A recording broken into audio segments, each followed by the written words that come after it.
योग अभ्यास रोगों के निवारण और उपचार में बहुत प्रभावी है, जैसा कि कई अनुसंधानों द्वारा प्रमाणित किया गया है। योग अभ्यास से पहले चिकित्सक से निश्चित रूप से परामर्श करें और योग्य योग शिक्षक की देखरेख में ही अभ्यास करें। योग अभ्यास के साथ साथ संतुलित जीवन और सात्विक आहार भी रोगों के निवारण और उपचार में सहायक होते हैं। यकृत संबंधी रोगों से निवारण और उपचार के लिए योग आसन, पश्चिमोत्तानासन, धनुरासन, हलासन, अर्ध मत्स्येंद्रासन, भुजंगासन, शलभासन और मयूरासन, प्राणायाम, अनुलोम विलोम, उज्जाई, बाह्य, भस्त्रिका और कपालभाति। पश्चिमोत्तानासन, पैरों को आगे की ओर फैलाकर जमीन पर बैठ जाएं। दोनों पैरों को सीधा रखते हुए बिना घुटने मोड़े उंगलियों को परस्पर मिलाकर हथेलियों को तलवों से लगाकर शरीर को आगे झुकाकर सिर पैरों से लगा लें। आरामदायक अवधि के लिए सामान्य रूप से श्वास लेते हुए इस स्थिति को बनाए रखें। पश्चिमोत्तानासन एकाग्रता में सुधार लाता है और इससे मन शांत होता है। पेट की मांसपेशियों को मजबूती प्रदान करता है और पाचन तंत्र में सुधार होता है। रीढ़ की हड्डी को मजबूत बनाता है और पीठ दर्द दूर करने में सहायक। अम्लपित्त, मधुमेह और मासिक धर्म विकार के निवारण और उपचार में सहायक।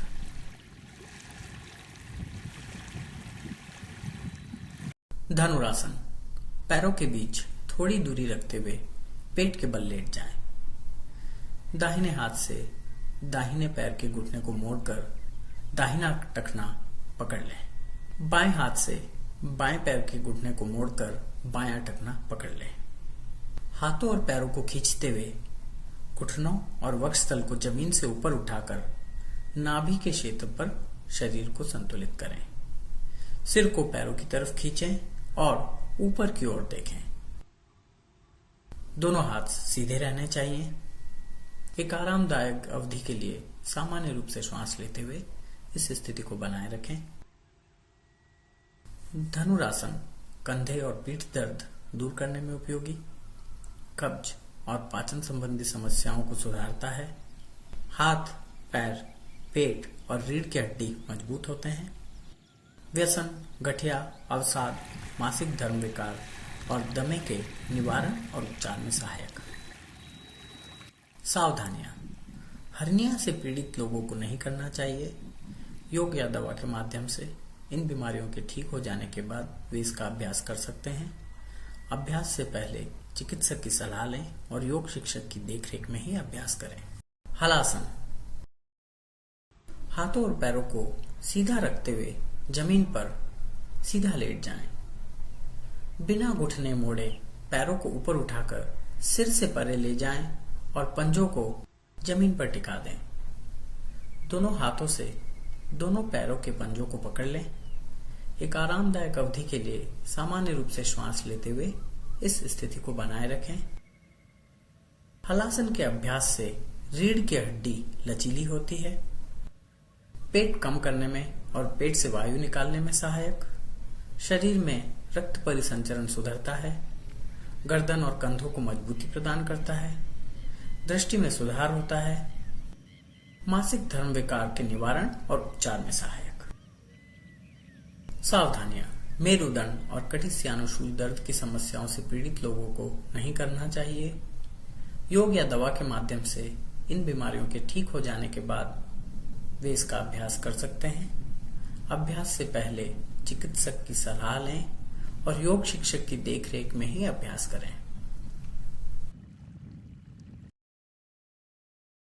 अर्ध मत्स्येंद्रासन, जमीन पर बैठकर बाएं पैर को घुटने से मोड़कर बाएं पैर की एड़ी को दाएं नितंब के नीचे की ओर लगाकर रखें। दाएं पैर को घुटने से मोड़कर बाएं पैर की जंघा के बाहर की ओर रखें।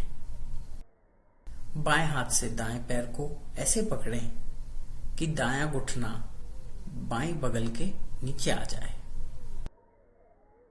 दाएं हाथ को पीठ के पीछे बाएं कमर के पास लगा दें।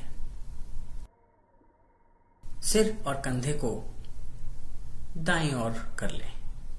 एक आरामदायक अवधि के लिए सामान्य रूप से श्वास लेते हुए इस स्थिति को बनाए रखें और फिर दूसरी ओर पैर और हाथ बदलकर इसे दोहराएं।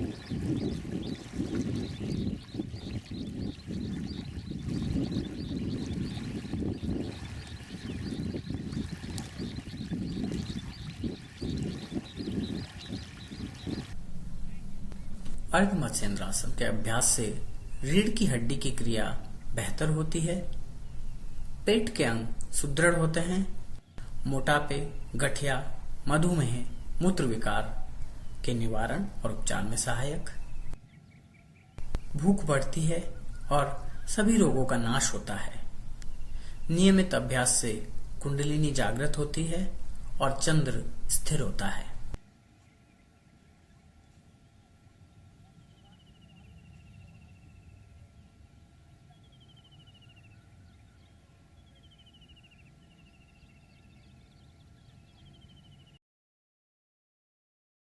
भुजंगासन। पैरों को सीधे और तलवों को ऊपर की ओर रखते हुए पेट के बल पर लेट जाएं। दोनों हाथों को वक्ष स्थल के दोनों ओर टिका दें। नाभि से ऊपर के शरीर को ऊपर उठाकर हाथों पर संतुलित करें और सिर पैरों की ओर ले जाएं। भुजंगासन वसा कम करने में उपयोगी। वक्षस्थल चौड़ा होता है और कमर लचीली। पेट के अंग सुदृढ़ होते हैं और पाचन तंत्र में सुधार होता है। कब्ज, पीठ दर्द, गठिया, मधुमेह, ब्रोंकाइटिस, अनिद्रा और मासिक धर्म विकार के निवारण और उपचार में सहायक। सावधानियां। व्रण और हर्निया की समस्याओं से पीड़ित लोगों को नहीं करना चाहिए। योग या दवा के माध्यम से इन बीमारियों के ठीक हो जाने के बाद वे इसका अभ्यास कर सकते हैं। अभ्यास से पहले चिकित्सक की सलाह लें और योग शिक्षक की देखरेख में ही अभ्यास करें। शलभासन। पेट के बल पर लेटकर दोनों हाथों को जांघों के नीचे रख लें। वक्षस्थल और पैरों को सीधा रखते हुए जमीन के ऊपर उठाकर नाभि के क्षेत्र के ऊपर शरीर को संतुलित करें। एक आरामदायक अवधि के लिए सामान्य रूप से श्वास लेते हुए इस स्थिति को बनाए रखें। शलभासन के अभ्यास से वक्षस्थल चौड़ा होता है और कमर लचीली।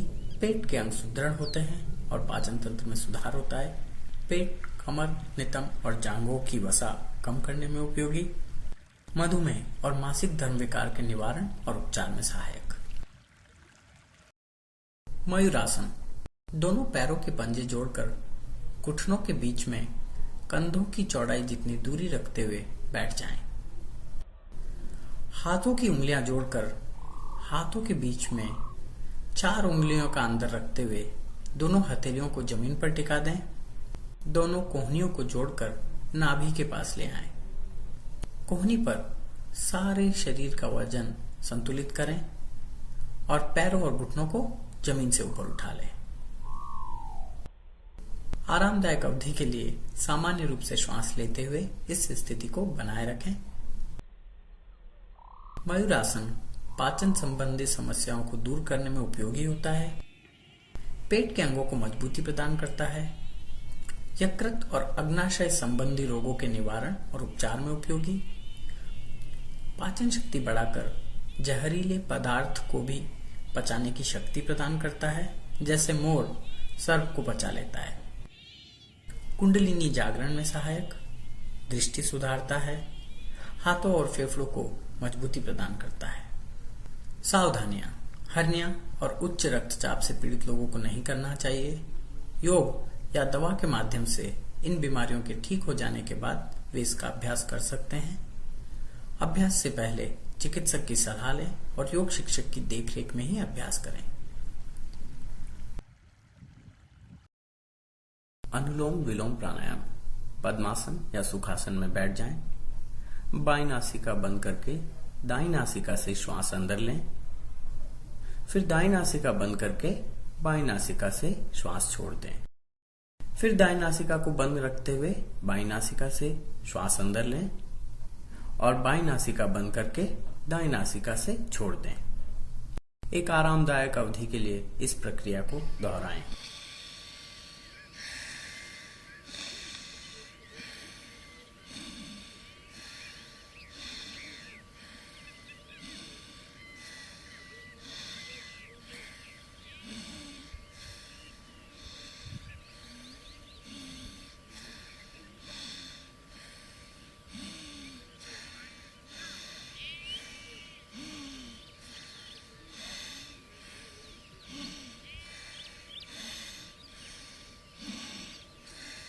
अनुलोम विलोम प्राणायाम यकृत संबंधी रोगों के निवारण और उपचार में उपयोगी होता है। नाड़ियां शुद्ध होती है, श्वसन प्रणाली साफ होती है और तनाव से मुक्ति मिलती है। गठिया, ब्रोंकाइटिस, कब्ज, मधुमेह, अवसाद और मूत्र विकार के निवारण और उपचार में भी सहायक। उज्जाई प्राणायाम। पद्मासन या सुखासन में बैठ जाएं। मुंह को बंद रखकर गले से खर्राटे के समान आवाज निकालते हुए नाक से सामान्य रूप से श्वास अंदर लें। दाईं नासिका बंद करके बाईं नासिका से धीरे धीरे श्वास छोड़ दें।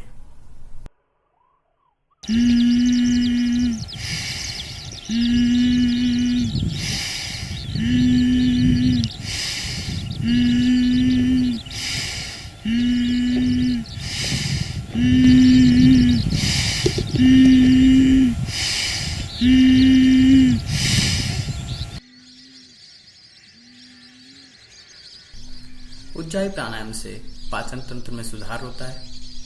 मधुमेह, अवसाद, अनिद्रा, मूत्र विकार, गलसुओं के सूजन, आउटू ग्रंथि और उच्च रक्तचाप के निवारण और उपचार में सहायक।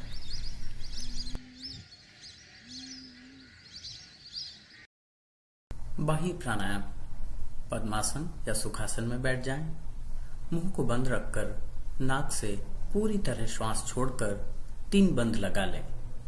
ये 3 बंद होते हैं जालंधर बंद, उड्डयन बंद और मूल बंद।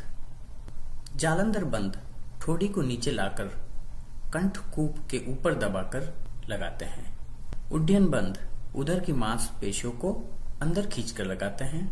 मूल बंद मल विसर्जन की जगह को पूरी तरह ऊपर की ओर संकुचित करके लगाते हैं। एक आरामदायक अवधि के लिए इस स्थिति को बनाए रखें और श्वास लेने से पहले तीनों बंधों को छोड़कर मुंह को बंद रखकर धीरे धीरे नाक से श्वास अंदर लें। बाह्य प्राणायाम फेफड़ों से संबंधित सभी समस्याओं के निवारण और उपचार में सहायक। पाचन तंत्र में सुधार होता है।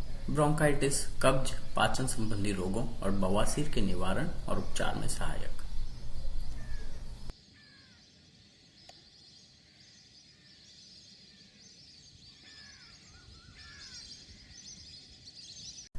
भस्त्रिका प्राणायाम। पद्मासन या सुखासन में बैठ जाएं। मुंह को बंद रखकर वक्षस्थल का विस्तार करते हुए धीरे धीरे नाक से श्वास अंदर लें और सामान्य रूप से नाक से श्वास छोड़ दें। एक आरामदायक अवधि के लिए इस प्रक्रिया को दोहराएं।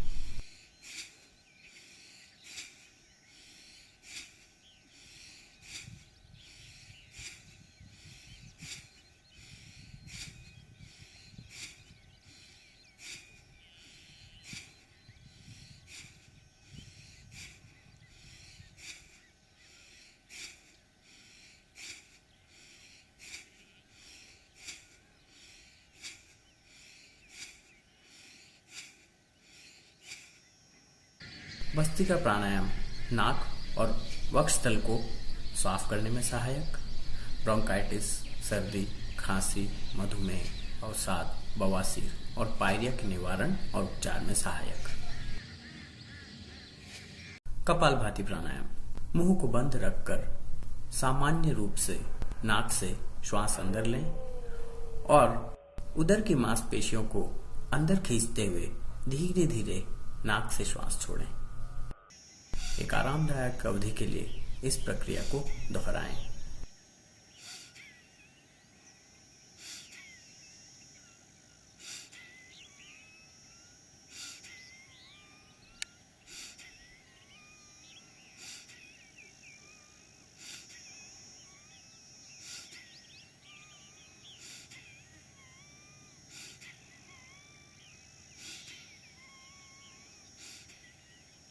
कपालभाति प्राणायाम कफ दूर करने में सहायक और इससे श्वसन प्रणाली साफ होती है।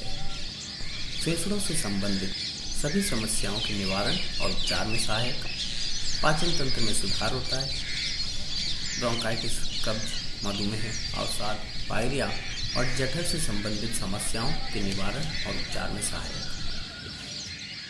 उपयोगी युक्तियां: प्रतिदिन 3 बार 25 ग्राम आंवले का रस या 5 ग्राम आंवला चूर्ण पानी में मिलाकर सेवन करें। 100 मिलीलीटर पानी में आधे नींबू का रस और थोड़ा नमक मिलाएं। प्रतिदिन 3 बार सेवन करें।